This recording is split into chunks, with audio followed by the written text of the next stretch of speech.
ma vidíte prvýkrát, vítajte, ak ma vidíte už viacerýkrát, vítajte späť. V dnešnom videu vám ukážem návod na naozaj veľmi jednoduché kúzlo na peniažky. Toto konkrétne kúzlo je vhodné pre ľudí, ktorí majú už zamestnanie, ktorí majú svoj vlastný biznis, alebo ktorí niečo predávajú a ich financie závisia od ľudí. Zároveň by som vám chcela ukázať, že efektívna mágia nemusí byť absolútne zložitá a na vykonanie efektívneho rituálu vám postačí aj zo pár ingrediencií a maličká, drobná nádobka vo veľkosti dlane. Nádobku môžete mať v rôznej veľkosti a môžete kľudne použiť aj nejakú nádobku z uhoriek. Poďme si teda ukázať, čo vlastne budete potrebovať a postup. Tento rituál vykonajte vo štvrtok, počas pribúdajúceho mesiaca, nového mesiaca alebo počas plnu. Budete potrebovať nádobku, sviečku hociakej farby, môže byť aj čajová, tanierik, papierik na petíciu, ďalej fixku, pero. Čo sa týka ingrediencií med, potrebujete aj kocúrnik, škoricu, bobkový list a ja ešte budem používať vodu z rúží, vy ju nepotrebujete. Princíp tohto rituálu je privolanie energie Jupitera. To znamená financie, úspech v biznise a prosperita cez symbol Jupitera, ktorý vám ukážem.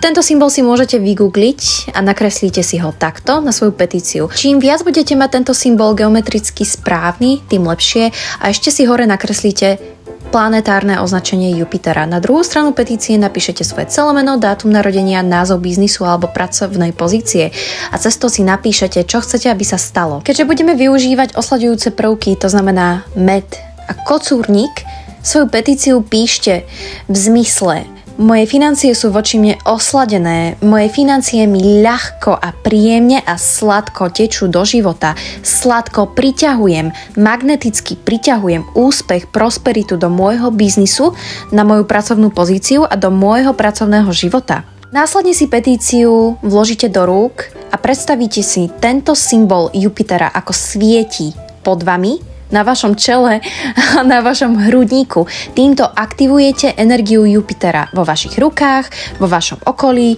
na vašom tele a vo vašej mysli. Vizualizujte si, predstavujte si všetko to, čo ste napísali na petíciu. Predstavte si, ako na vás tečú, padajú z neba peniažky.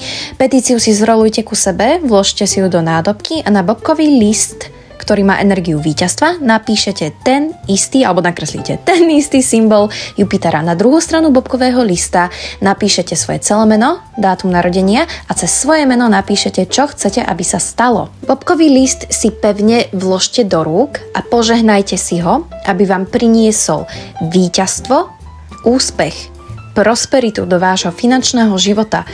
Zopakujte meditáciu, vizualizáciu. Predstavte si, že je z vás sladká návnada na financie, na klientov, na úspech vo vašom pracovnom živote. Zakomponovanie vody z rúží môžete preskočiť, ja ju ale využívam, pretože má energiu krásy a magnetickej príťažlivosti. Tak chcem, aby vyzeral biznis mojej klientky, pre ktorú robím tento rituál. Tým, že hrkám túto nádobku, zaisťujem, že sa voda z rúží dostane do každej časti petície a následne si ideme požehnať kocúrnik. Toto je veľmi dôležitý komponent tohto rituálu. Bylinku si požehnajte na základe svojej vlastnej viery a hlavne nakážte, aby z vás a z vašeho biznisu alebo finančného života spravila magnet. Magnet na prosperitu, na úspech, na tok, na rýchly tok financií. Škoricu si taktiež požehnajte na svojej vlastnej viery, ale nakážte jej, aby urýchlila príchod financií, aby urýchlila tok financií, aby urýchlila tok prosperity do vášho finančného života, pretože škorica je afrodiziakum. Následne si požehnáte med, taktiež na základe vašej vlastnej viery a nakážete mu, aby z vás spravil a aby z vašich vrecok a z bankového účtu spravil sladkú magnetickú návnadu na financie a prosperitu. A nakoniec už len stačí zapečatiť nádobku, je jedno akou farbou, akej sviečky, môže to byť aj čajová sviečka.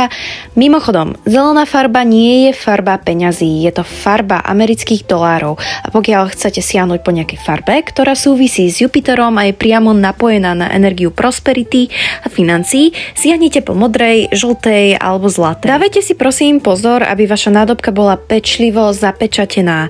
Nezapečujem Jožiš. Zapečatenie nádobky neslúži na to, že je to pekné a estetické a vyzerá to tak čarodejnícky, keď tam dáte ten vosk.